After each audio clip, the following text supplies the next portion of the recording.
நான் நெட்டு மாட்டி பண்ணும்போது ஸ்ட்ரகிள் வருது அப்படின்னு ஒன்று இந்த பேப்பர் சில நேரங்களில் நாங்களே அதில் ஸ்ட்ரக் ஆகி நிற்கிறோம். லீடர் வந்து பர்மனண்டா இருக்கிறது இல்லை, அடிக்கடி மாறிட்டே இருக்காங்க.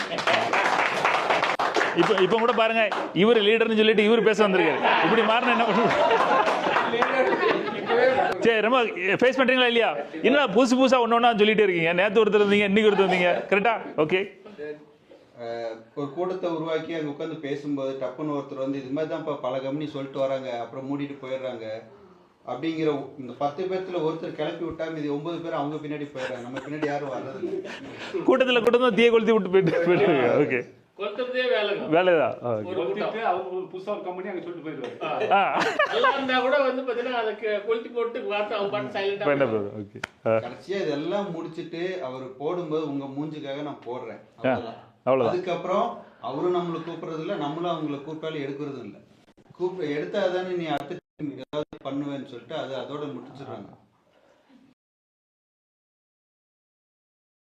நீ என் சைடு வராது, ரெண்டு வராது. ஓகே, வேற என்ன நம்பிக்கை கொடுக்கணும்?